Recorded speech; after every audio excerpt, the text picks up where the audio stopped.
please.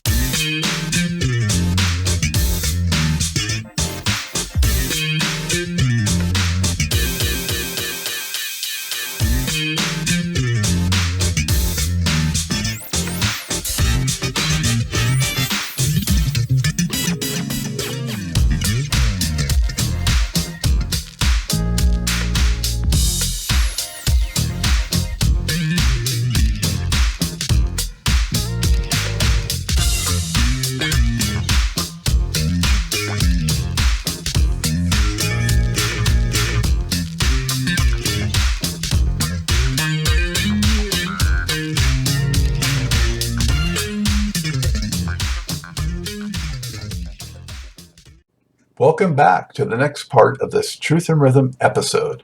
Be sure to subscribe to this channel. If you've already done so, please share it with friends. Also become a member by joining Truth and Rhythm on Patreon, or consider donating at funkinstuff.net. Thank you so much for your interest and support. Enjoy.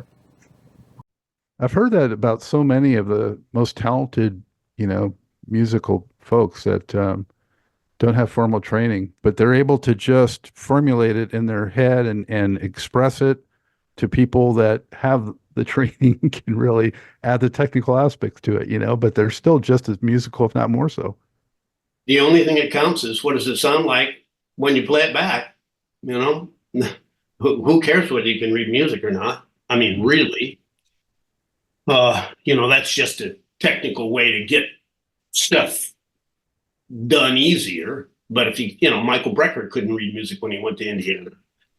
But that didn't seem to stop him at all. Sure didn't. What about Donna Summer? We did all those early disco things with Donna Summer, Bad Girls and Hot Stuff and MacArthur Park and Enough is Enough and all that stuff. I can't remember if I met her at all during that time. It was Giorgio Moroder produced some of it. Harold Faltermeyer. I don't think she was in on the early stuff. And then we did something for her husband on a group called Brooklyn Dreams. And I met her then. And then we did something for Quincy when he produced Donna Summer. I think I met her then. Maybe a few other times, but didn't really spend much time with her. Okay, fair enough. Was it through Quincy that you kind of transitioned into doing some film scores and soundtracks? Of writing? Well, he asked me to do something for Color Purple. And I'll be the first one to say that I'm not a composer, especially a film composer. So I said, can I ask Randy Kerber and we can kind of do it together? Because Randy Kerber, I don't know if you know Randy, keyboard player, extraordinaire, amazing player. If John Williams has a choice, he is John Williams' keyboard player. But, he can play David Foster. He did, when they did the Liberace movie, he played all of Liberace's parts. He can look at a picture and play to the picture, and it's just about perfect. Just him just looking at the picture. It's really incredible. So, we kind of hashed it out a little bit. I mean, it's all Randy Kerber with me saying, how about if you did this here? And what about this here? Maybe move that over to hit the picture or something. But so Randy and I were involved in that. And then the other Quincy thing was that he got me on a Star Wars re-release of the trilogy. George Lucas wanted the band scene. He wanted a different band scene. So Quincy had me he called me up for that. So that was more in kind of what I could do. It was, kind of funky band. So I did that. But, as far as really writing anything, orchestra wise, I for film, I just don't do that. My piano playing is horrible. So that kind of limits it. The soundtracks you've been on, though, I'm trying to figure out which was the first one. Was it Caddyshack, or did you do a movie soundtrack before that? I'm sure I did something before Caddyshack. I did one of the early Dirty Harry movies. That was pretty early on. I see Rocky 2. That was a little earlier. Yeah. I think Rocky 2 and 3 I did, and maybe 4, I think. I know. Romancing the Stone was early 80s. That was Alan Silvestri's first movie. God, I'm trying to think what I know I played on some in the 70s, but I can't remember what. Yeah, I do show Chips, the TV show. Yeah, Chips TV. I played on a lot of TV in the 70s. Fantasy Island and Quincy MD and Rich Man, Poor Man, and there was one called Sword of Justice. All of those crazy Universal shows that the music back then, you could just say yes and you'd be working 24 hours a day. It was crazy. Well, the music for TV then was just so great compared, real music for the shows. Mannix theme and, all of those, MASH. I didn't ever do that. Streets of San Francisco. And right. Hawaii Five-0. I did a couple Hawaii Five-0s. What else? I can't remember. But yeah, it was a lot back then. And I think Quincy did some of them, like Safford and Son, I think. And I didn't play on Safford and Son or Ironsides. That was before I was in town.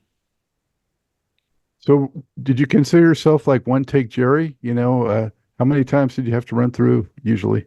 When you're playing with especially difficult stuff, everybody's got a good shot at missing something.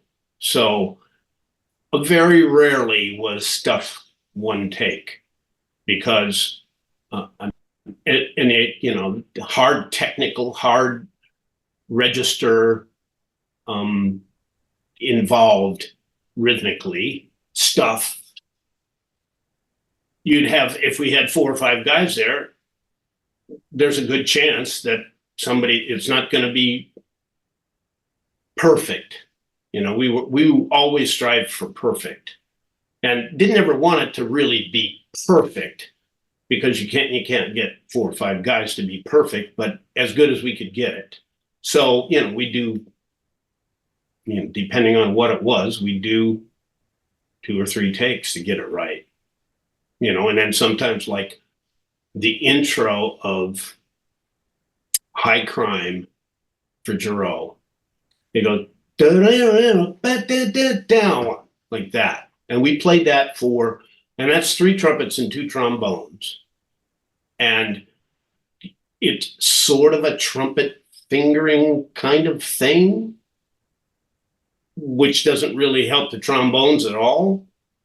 So Bill Reichenbach and Charlie Loper had to figure out how they could play like false positions and make that. And we played that for 20 minutes anyhow. Okay, let's do another one. How about 20 minutes? Well, let's do another one. Let's do another one. And okay, that's not good enough. Let's do another one. Jay kept saying, "Yeah, you guys are behind. You late. No, not one more." And finally we played one, and Jay said, "No, it's late." And I said, "Jay," "you're not going to get 5 guys to play it any better than that. If you don't like that, then I'll change it." But that was perfect. I mean, really perfect. And so I went in and I said, it goes, da, da, da, da, da, da, da, da, da, da, da, down one. And he looked at me with this blank look and he goes, oh, really? I said, yeah. And he says, let me listen to it. And he goes, oh, wow, great. Let's double that. So, we'd been playing it for 20 minutes. We hadn't been playing it perfectly for 20 minutes, but we probably played it for 20 minutes. A really difficult thing. And, it took us 20 minutes to get it to the perfect one. Do you ever remember a session that just never seemed like it was going to end? Those are usually the ones that I was just called as a player and not necessarily that I was writing on that. I tried to make, although we're playing some ridiculous stuff, if it was too hard or we weren't getting it, let's move on. We'll come back to it. I never really wanted to make it, draw it out and, make it like impossible for the guys, or the guys didn't want to try to make it better.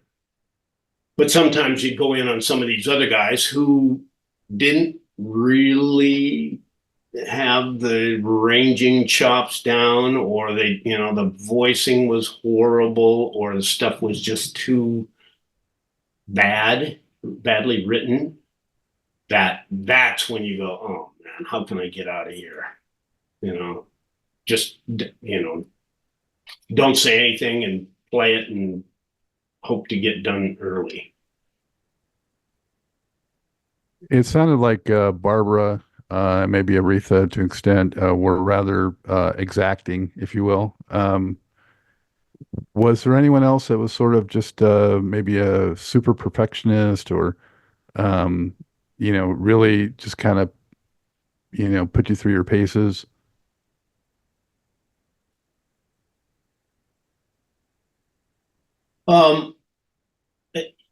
Everybody wanted it to be right. Foster was really hands-on, and he really worked us hard sometimes, not saying anything about that he wasn't right.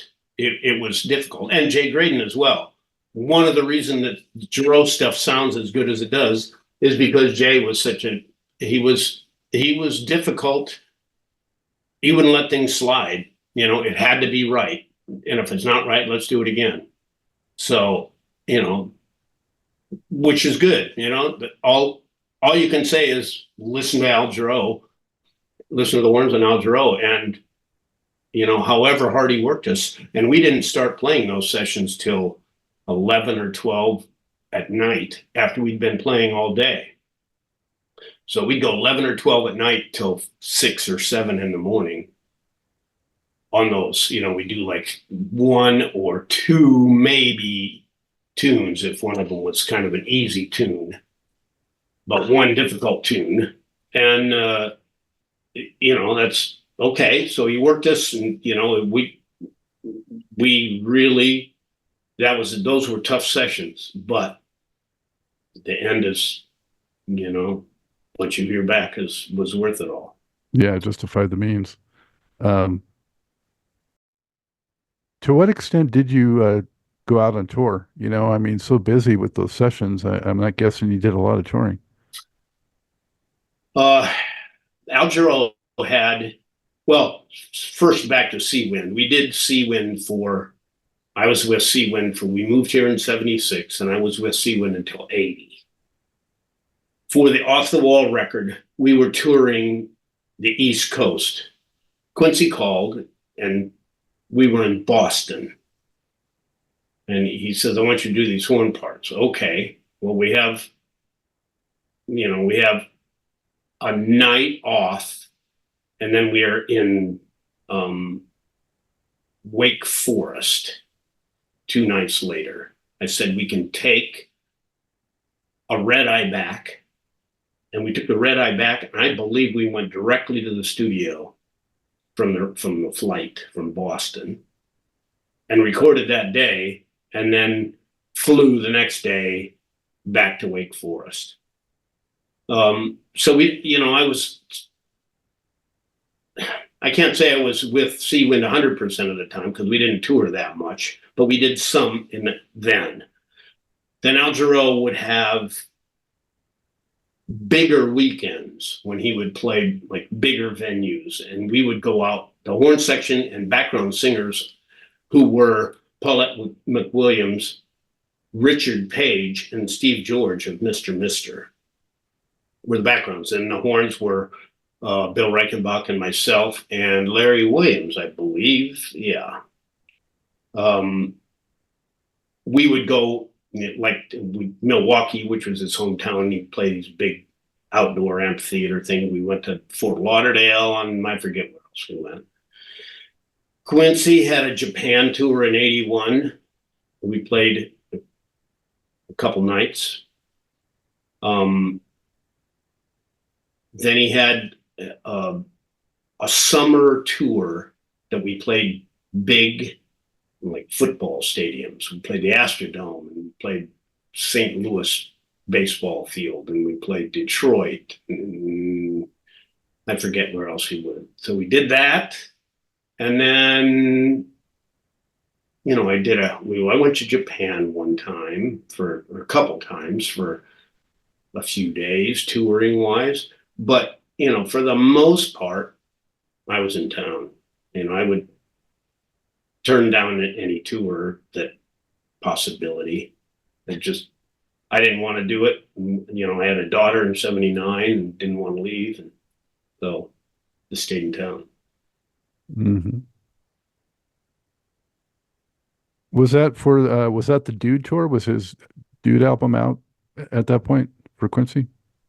Yes, it was, because Ed Eckstein, if you know who Ed Eckstein is Billy Eckstein's son, came out in a big dude head on the stage at this 20,000 seat place in Japan. Yeah, forgot about that. But that was, Rod Tipperton was there, and Louis Johnson, and John Robinson, Phil and Gaines, and Ollie Brown played. Bunch of scrubs, yeah. Yeah, really just, scraping the bottom of the barrel. What was it like to see Louis Johnson play in person? Oh my gosh. That guy is crazy. Just the energy, and again, there's another guy that didn't read music, but it would take him like 2 times to learn a song. Even a song as crazy as like I Know Corrida, which we played on that concert. Very involved.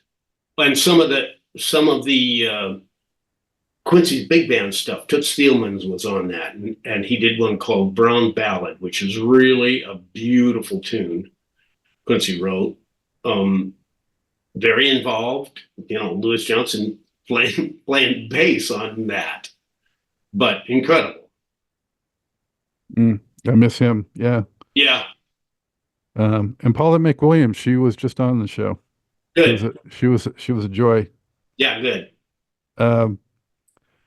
Wow. Well, it's such a massive catalog that you've been part of, but is there any way that you could identify, 1, 2, 3 projects that are just your favorites or touch you most personally for some reason? Wow. Very tough. There's so many great ones that, I'm really just a small part of, of course, Quincy and Michael, any of those, off the wall, I guess, of those, I'd have to say. The Jarreau stuff, the Jarreau record, that has to be one. A lot of stuff we did with David Foster, the Tubes, David kind of let me just go on that, so I did some craziness on that. Earth, Wind, and Fire stuff. Well, man, this is going to sound ridiculous on Earth, Wind, and Fire. The groove is so monstrous. We had to be, great. a whole bunch. Yeah, it's It's the way hard to those pick. some of those records too were just engineered and produced too, just with the crispness of the horns, and they just really are just right there where you need them to be, you know? George Massenburg for the Earth, Wind, and Fire stuff, and Mick Guzowski, two brilliant engineers. Bruce Swedien for all the Quincy stuff. Crazy. Just you walk in and hear that, Bruce, what are you doing? Oh, I'm not doing anything. Well, yeah, how come yours sounds like that and everybody else's doesn't sound like that? We're using the same guys, you know. He had some special mics and he just knew exactly how to balance and make it sound right. We're still trying to get that. And it's close. My son is an engineer now, and and he's listened to all of this stuff backwards and forwards, and we're trying to zero in on what made Bruce's sound so good. Yeah, Umberto Gatica with David Foster, another one that just made it sound right. Jay Graydon engineered the horns on Jarreau. One trumpet mic and two great trombone mics. Perfect. Yeah, somewhat unsung guys, at least for the general public. But Yeah. yeah, I had Larry Dunn on quite a while ago, and he was just trying to, really throw credit to Massenburg. Yeah. Yeah. Can you recall at all, like the very first time you heard something on the radio that had your horn on it? The first time that it really got me was we in 1980, I guess it was, we're in the Cotswolds in England. And we went into this little tiny cafe, beautiful stone village. And we're in this little, couldn't have been 4 tables in this thing. And Rock With You came on. And I'm going, whoa, okay, I get it now. It's not just something that you hear on the radio in LA.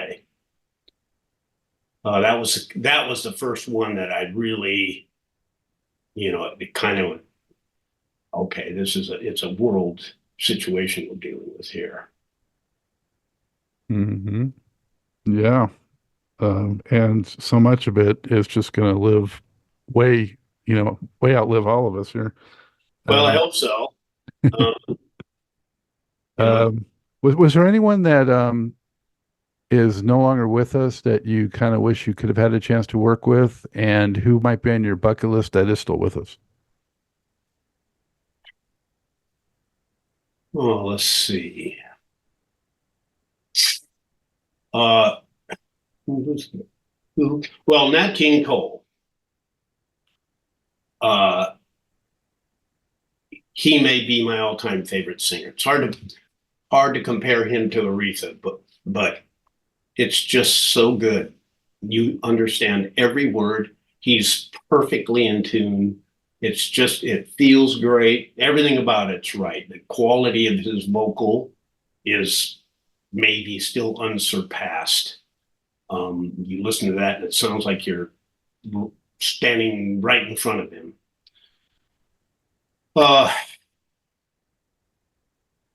Anybody else? Well, I didn't really work with Freddie. I had a couple chances to, and I played on some stuff that he was on. He was great. Of course, Clifford Brown, those guys. And if you're going way back, Bach. I mean, I hear that stuff and it's like, wow. I mean, the figures and the lines that he's playing, it could be, bebop, and the changes, and it's amazing.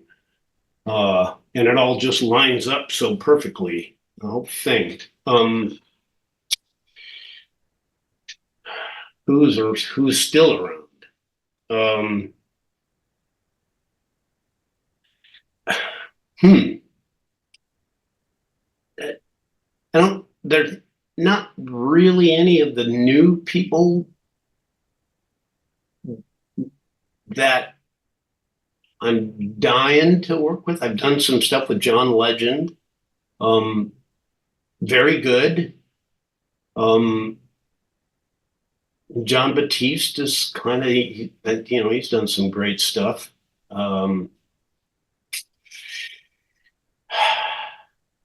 Bruno Mars, of course. Mark Ronson was involved in Quincy's documentary. So I worked with him then. But I'm pretty happy with what I've done so far. Yeah. Did you ever work? I'm thinking of living legends that are still with us, like a Stevie Wonder. I don't know if you ever did anything with him or. I did one end title to a movie with him. And of course, he has a couple tunes on Michael's. Can't Help It. I did some stuff with that, but he wasn't there. So what else? There was something else that he was there, that probably something for Quincy. But yeah, I have worked with him, but not very much. But yeah, of course, those records in the 70s are still just amazing. And what are you doing today? Are you still recording, and what's happening with? So as I said, my son is an engineer who works for Harvey Mason Jr., who has a production company, and they're doing a lot of movies now. They started out in the record business, and the record business doesn't pay the bills these days as far as the production aspect. If you go out on tour, you can make a lot of money out on tour. Taylor Swift, but as far as being a songwriter, Spotify pays 0.0000001, as opposed to when Rod was writing Thriller, he got 9 cents every time it was on the radio. Think of that, crazy. So anyway, they've kind of moved over into the movie world, and they started with Dreamgirls with Jennifer Hudson. So we did that. They did Straight Outta Compton. They did the James Brown movie. They did the Pitch Perfect movies. They did Sing 1 and 2, the animated movies. They have this new Marley movie that's out, One Love. They did that. So my son had all of the original Bob Marley tapes. So that was kind of cool. So, when they're doing stuff, if they need horns on stuff, I'll do that. And there had been a few horn dates here and there. Not a lot, but that's okay. Enough to keep me out of trouble. How do you keep your, embouchure together? I haven't been playing for 15 years. So it's kind of health issues and kind of work related. I ended up, a friend of mine who was a keyboard player, is a keyboard player, wanted to start writing films. So, and he didn't really kind of understand, he was a pop keyboard player, didn't really understand orchestra, violin registers and clarinet and everything. So he asked me to kind of help him out on that aspect of it at the beginning. And so his second movie was The Notebook that he did. Huge movie for him. And I think so I became kind of his orchestrator right-hand man. And we got so busy. He did 10 movies one year, and the next busiest guy did 6. So that was a crazy year. At the end of the year, we had 4 movies going at the same time. So, you'd work on something 10 o'clock to 12 o'clock, and then at 1 o'clock, the director for another movie would come over, and you'd switch to the other movie. then 5 o'clock, somebody else had come over on another movie, and it was just stupid. And at that point, I only was playing on stuff that I was writing or was kind of in-house. If Bill Reichenbach had written something, or Dan Higgins, or if it was, Larry Williams, if it was sort of friends, I would play on that. But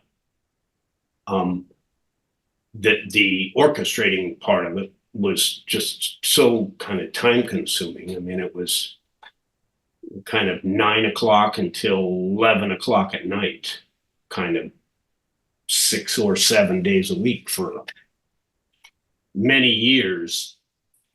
So I decided to kind of hang it up at that point. So, and I miss it, but time marches on, and I'm kind of okay with it until we get into a horn section when I want to be playing that, but it's okay.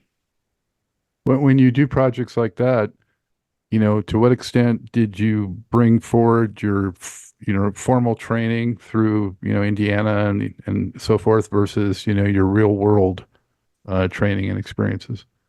Half and half, and we're in there and if I'm working on something and I do think about, okay, what would, if it's a funky thing, what would Maurice White do right here? Or what would Foster like right here? How can I make this really special right here? So it does, it's a little bit of both, because Maurice White is real street, and then I come from classical trumpet playing. So, it's a combination of both that, and then coming from Clifford Brown, that aspect. How thrilling. I can see your Grammy plaques back there. How thrilling was it for you to win those? I guess it was, it's great to be involved in that, the Michael thing, and I'm sitting right behind Michael, Quincy, and Webster, if you remember Webster. I'm right behind Webster. So whenever they showed Quincy and Michael, I'm right there. It's great to be acknowledged, but some of the best stuff that I've ever done, I got nothing for. Of the Jarreau stuff, nothing.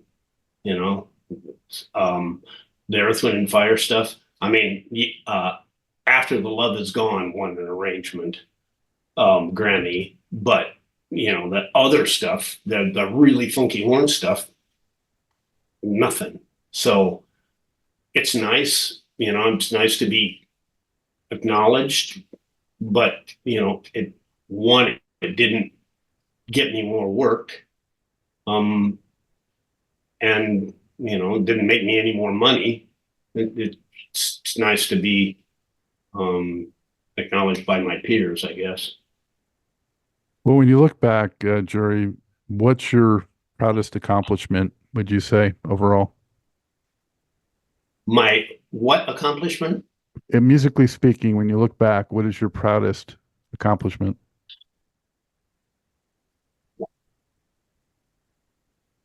Well,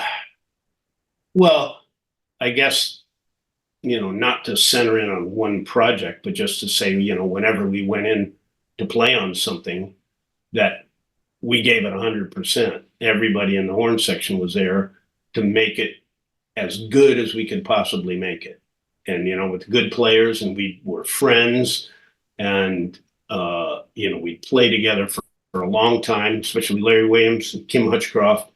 Gary Grant was in Hawaii.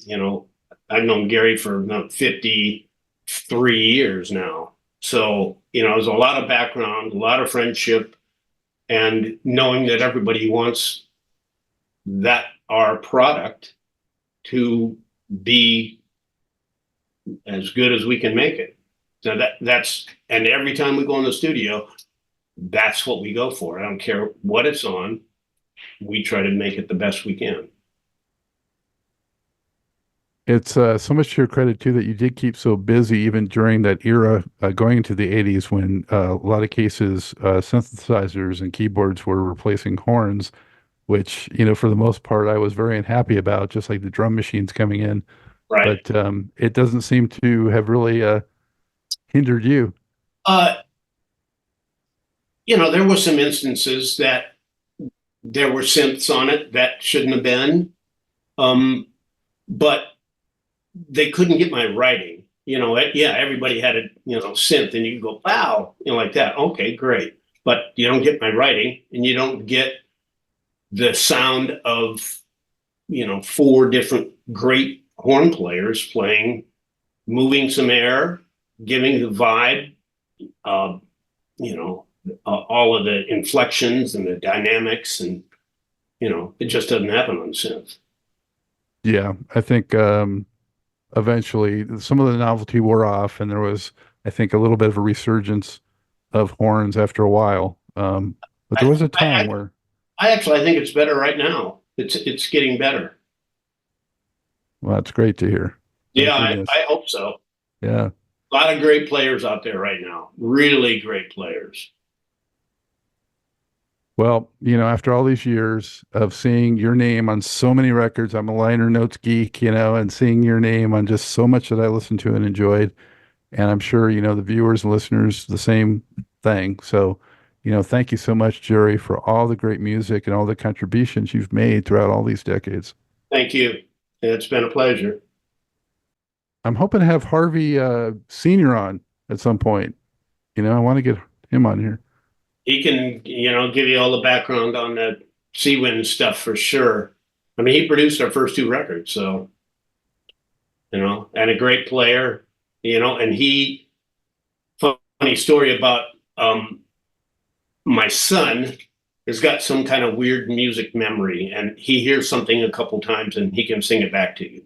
It's like kind of, I'm not sure, autistic or what. It's definitely some weird stuff with him with music memory. Wow. So as a freshman in college, he came home and he was whistling the Giant Step solo. And I said, what are you doing? So he said, yeah, I can sing it. And I said, no. So, okay. So I recorded that. I recorded him singing the Giant Step solo. And, I was playing it around to people, and I played it to Gary Grant. And then Gary has been around, of course, since day one for my son. So he's touting this Giant Step solo, and he plays it for Harvey Mason Sr. Okay, Harvey Mason Sr. hears it, and Harvey Mason Jr. is looking for an engineer. And Andrew had just graduated from Indiana. And Harvey Mason Sr. says, this guy can sing Giant Step solo. You ought to give him a shot as an engineer. He studied audio engineering. You ought to give him a shot. My son's been with Harvey Jr. now for 15 years. Wow. Because of that. Huh. Yeah. It's a kind of weird story. And I've known Harvey Jr. since he was a baby because of Harvey Sr. And my son and I went to Harvey played basketball on Arizona team with Sean Elliott, Tom Tolbert, Steve Kerr. Was a great team. He was a starting point guard, blew his knee out his senior year. He could have been a pro. But we went to see him play every game against UCLA. So, it goes so far back with that. It's kind of an interesting story. Wow. I wonder if they have a term for that musical memory thing, like perfect pitch, kind of.